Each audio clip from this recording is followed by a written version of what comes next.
నమస్తే, welcome to our channel. నేను మీ ప్రియాంకారావు. కొండా సురేఖ గారు నాగార్జున గారి కుటుంబంపై ఎలాంటి వ్యాఖ్యలు చేశారో అది అందరికీ తెలుసు. ఈ విషయంలో ఆవిడ గతంలో క్షమాపణ చెప్పారు ఎన్నోసార్లు.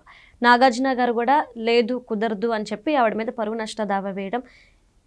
2 రోజుల క్రితం నాగార్జున గారు, కొండా సురేఖ గారు కోర్టుకు వెళ్ళాలి కేసు హీరింగ్కి వచ్చిన టైంలో కొండా సురేఖ గారు అర్ధరాత్రి ఒక మెసేజ్ పెట్టారు. నేను మీ కుటుంబ సభ్యులందరికీ, మీ అభిమానుల్ని అందరినీ కూడా క్షమాపణలు కోరుతున్నాను. నేను తప్పు చేశాను, నేను నా మాటలను వెనక్కి తీసుకుంటున్నాను, క్షమించండి అని. దీని వెనక కారణాలు ఏమై ఉండొచ్చు అని ఆ రోజు అందరం డిస్కస్ చేసుకున్నాం. మరి ఇప్పుడు దానికి గల కారణం ఏంటి అనేది తెలిసింది. అలానే వీరిద్దరూ కూడా రాజీకి వచ్చినట్లు కూడా తెలిసింది. ఈ రాజీ కుదిర్చింది ఎవరు అనేది తెలుసుకుందాం. మనతో మాట్లాడడానికి senior journalist doctor Durga Vadlamani గారు ఉన్నారు. ఆవిడని అడిగి తెలుసుకుందాం. నమస్కారం మ్యామ్. నమస్తే అండి. మేము కొండా సురేఖ గారు నాగార్జున గారి మధ్య రాజీ కుదిర్చారు ఒకరు. ఆ ఒకరు ఎవరు అంటే సినీ ఇండస్ట్రీకి చెందిన ఒక పెద్ద డైరెక్టర్ అని చెప్పి అంటున్నారు. ఎవరా డైరెక్టర్? అసలు మీరు అన్నట్టుగా కొండా సురేఖది నాగార్జున వీళ్ళిద్దరి మధ్య ఉండే వివాదం చాలా పీక్స్కి వెళ్ళిపోయింది. ఏదో అయిపోతుంది, ఇంకా కొండా సురేఖ అరెస్ట్ అయిపోతారు అని వచ్చింది. ఆవిడ మంత్రి పదవికి కూడా ముప్పు అని కూడా వచ్చింది. అంటే కాంగ్రెస్లో ఆవిడని పిలిచి మాట్లాడటం ఇవన్నీ మనం మాట్లాడుకున్నాం. అయితే అనూహ్యంగా ఒక సీనియర్ డైరెక్టర్ పేరు తెర మీదకి వచ్చింది. అంటే ఇది ఎవరు ఊహించలే. మనం అనుకున్నాం, మీకు గుర్తుందా, అర్ధరాత్రి 12ంటికి ఆవిడ చాలా పోస్ట్ పెట్టారు. వాళ్ళు కుటుంబ సభ్యులు అందరూ కూడా బాధపడ్డారని తెలిసింది. వాళ్ళు బాధపడుతున్నారు, నేను క్షమాపణ చెప్తున్నాను, బాధపడితేనా ఏదో ఆవిడ పెట్టారు. ఆవిడ దాని మీద మనం అనుకున్నాం ఎందుకు పెట్టింది ఈవిడ అంటే అర్ధరాత్రి కాంప్రమైజ్ చేశాడు అనమాట ఆ డైరెక్టర్. ఎవరాయన అని మీకు కుతూహలంగా ఉందేమో, ఇంకెవరో కాదు, the great Ram Gopal Varma. Okay, Shiva cinema re release టైంలో ఇంక ఇది కొట్టేశారనమాట ఆయన. అది ఎగ్జాక్ట్గా చెప్పారు. అంటే ఒక మంచి పని చేశాడు. అంటే రామ్ గోపాల్ వర్మ బేసిక్గా మంచివాడానే అనుకుంటాం మనం, మనకు తెలీదు. అయితే కొంచెం పెర్వర్టెడ్ ఆయన, అది సమస్య. సరే, మధ్యలో మారిపోయి ఆయన ఏంటంటో అయిపోయాడు. ఆయన ఒకప్పుడు రామ్ గోపాల్ వర్మ అంటే అందరికీ చాలా అభిమానం, గౌరవం. మధ్యలో ఆయనే పాడు చేసుకున్నారు. సో పోలేండి, ఒక మంచి పని చేశారు ఆయన. సో ఆయన మధ్యవర్తిత్వం నెరపి, ఆయన ఎందుకండి మధ్యవర్తిత్వం నెరపాలి, నాగార్జున అంటే ఆయనకు తెలుస్తారు కానీ కొండా సురేఖ ఏంటి అని అడగచ్చు. కొండా సురేఖ కుటుంబంతో కూడా ఆయనకి సాన్నిహిత్యం ఉందట. సో అందుకని 2 కుటుంబాలు బాగా తెలుసు. అందులో శివ రీ రిలీజు, శివ అనేది నాగార్జునకి చాలా, అంటే తన కెరీర్లో అది ఇష్టమైన సినిమా, చాలా పెద్ద మలుపు తిప్పిన సినిమా. అమలా నాగార్జున అని ఒకటి చేసిన సినిమా ఏమో నాకు తెలీదు కదా. సో అందరికీ నచ్చిన సినిమా అది. అంటే విజయవాడ రాజకీయాలంతా అందులో ఉంటాయి. విజయవాడ, గుంటూరు చుట్టుపక్కల ఉండే అప్పట్లో ఉండే రాజకీయాలన్నీ కూడా ఆ సినిమాలో చొప్పించి అక్కడ ఉండడం వల్ల ఆయన బాగా అబ్జర్వ్ చేసి ఆ సినిమా తీశారు. కాబట్టి శివ, మీరు అన్నట్టుగా శివ సినిమా రీ రిలీజ్ ముందు వీళ్ళు కాంప్రమైజ్ అవ్వడం, నాగార్జున గారికి ఆవిడ క్షమాపణ చెప్పేయడం, ఆయన కేసు విత్డ్రా చేసేసుకున్నట్టు, ఇది ఒక మంచి గుడ్ న్యూస్. ఎందుకంటే లేకపోతే ఆవిడ చేసిన వ్యాఖ్యలు నాగార్జున కుటుంబం మీద కావచ్చు, మరొకటి కావచ్చు, అవి చిన్న విషయం కాదు. రెండోది ఏంటంటే ఆవిడకి కెరీర్ పరంగా రాజకీయ భవిష్యత్తు కూడా ఆవిడకి శూన్యం అయి ఉండేది. ఎందుకంటే అదర్వైజ్ ఆల్సో వాళ్ళ కూతురు మాట్లాడటం, మధ్యలో వాళ్ళు లేనిపోని గొడవలు ఎదుర్కొన్నారు. మళ్ళీ కూతురు తరఫున ఆవిడ వెళ్ళి రేవంత్ రెడ్డి గారు క్షమాపణ చెప్పడం, ఇవి కూడా మనం చూసాం.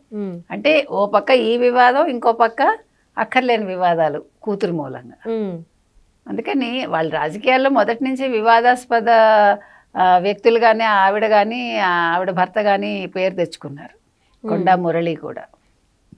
సో మొత్తం మీద రామ్ గోపాల్ వర్మ మధ్యవర్తిత్వం నెరపి వీళ్ళిద్దరిని ఒకటి చేసి కేసు వెనక్కి తీసుకునేలా చేశారు. సో ఇక్కడ కూడా ఒక డైరెక్టర్గా ఆయన ఎట్లా సినిమాని బాగా తీసి దాన్ని అంతా సంయమనం చేస్తాడు కదా, సమన్వయం చేస్తాడు, అట్లా వీళ్ళ మధ్య ఒక సమన్వయాన్ని ఆయన కుదిర్చాడు. ఈ విషయంలో మనం రామ్ గోపాల్ వర్మని అభినందించి తీరాలి. అంటే మేడం, ఇంతటితో సార్ట్ అవుట్ అయిపోయింది అనుకోవచ్చు, మళ్ళీ ఇండస్ట్రీ మీద ఇలాంటి వ్యాఖ్యలు చేసే ప్రయత్నం ఎవరు చేయరనుకోవచ్చా? అది ఎట్లా చెప్తారు? అంటే నాగార్జున గారు తీసుకునే స్టెప్ చిన్నదిగా ఏమీ కాదు కదా మేడం. అలా ఏమి ఉండదు. ఇప్పుడు కావాలని ఎవడు చేయడు. ఒక అది ఎందుకు వస్తాయి మాటలు సడన్గా జాలువారడం అంటాం కదా, అవునవును. తెలియకుండా అలా వచ్చేస్తాయి. అప్పుడే కొంచెం మనం స్లిప్ ఆఫ్ ద టంగ్ అంటాం. కొంచెం మన మాటల మీద మనకు కంట్రోల్ ఉండాలి, లేకపోతే లేనిపోని వివాదాల్లో చిక్కుకుంటాం. ఏమంటే సినిమా ఇండస్ట్రీ అంటే ఇప్పుడు ఏమవుతుందంటే, సినిమా వాళ్ళంటే ప్రజలు ఏమనుకుంటారు తెలుసా, మన మనుషులు అనుకుంటారు. వాళ్ళు ఏకవచనంలోనే సంబోధిస్తారు కదా. ఒక సినిమా చూసి వచ్చి ఏం చేశాడ్రా అంటారు కదా, అంటే అది దగ్గరతనం. కాబట్టి వాళ్ళకి అనే స్వతంత్రం ఉందనుకుంటారు వాళ్ళు. అంటే ఇక్కడ కొండా సురేఖ విషయం వేరనుకోండి, జనరల్గా చెప్తున్నా. కాబట్టి అలా అనకూడదు, కానీ మీరు మాబ్ని మీరు కంట్రోల్ చేయలేరు. ఈవిడ కాబట్టి మీరు అనగలిగారు. ఇదే బయట చాలామంది చాలా అనుకుంటారు, యూ కెనాట్ గో కదా, ప్రతిదానికి కేసు వేయలేరు కదా. కాకపోతే ఏంటంటే మాట్లాడేటప్పుడు మనం కొంచెం ఆలోచించుకుని మాట్లాడితే అక్కర్లేని వివాదాల్లోకి వెళ్ళమంతే. కానీ ఇంత జరిగినా కానీ మేడం, సమంత గారు ఎందుకు దీని మీద స్పందించలేదు? ఎందుకంటే నాగార్జున గారు ఆవిడని ఎలా చూసుకున్నారు అనేది పలు సందర్భాల్లో ఆవిడంతటా ఆవిడే చెప్పారు. సో మామగారు ఆయన కూడా మా అమ్మ అంటూ. ఇంత జరిగినప్పుడు ఇది వాస్తవమా కాదా అని విడాకులకు అసలు కారణం చెప్పకుండా ఈ విధంగా ఆవిడ మౌనంగా ఉండడానికి కూడా కాస్త ఇది సురేఖ గారి మాటలు వాస్తవమేమో అని ఒక ఆలోచనలోకి కొన్ని రోజులు తీసుకెళ్ళింది జనాల్ని. ఎందుకు ఇంకా సైలెంట్ వహించారు? అవసరం లేదండి. ఆవిడ కూడా ఇప్పుడు వదులుకొని వెళ్ళిపోయారు. ఇప్పుడు ఆవిడ జీవితం ఆవిడ గడుపుతున్నారు. ఇంకా అక్కర్లేని వివాదాలు ఎందుకు? అందులో ఆడపిల్లల విషయం అనేసి కుతూహలం ఎక్కువ ఉంటుంది. ఇప్పుడు తప్పు మగాడు చేసినా ఆడది చేసినా ఎక్కువ మాటలు పడాల్సింది ఆడదే కదా. ఇప్పుడు ఇద్దరూ చేస్తారు తప్పులే. మగాడైతే తప్పులు చేయకుండా ఉండడం, మగాడైతే నెత్తిన పెట్టుకుంటారు. ఆడది చేసేసరికి రోడ్డు మీదకి ఏడుస్తారు, అంతే కదా. మగాడు తప్పు చేస్తాడు, మగాడు దిగొచ్చాడు వాడు. కాబట్టి నన్ను అడిగితే ఆవిడ మాట్లాడకపోవటమే చాలా మంచిది. ఆవిడ మంచి పనే చేశారు.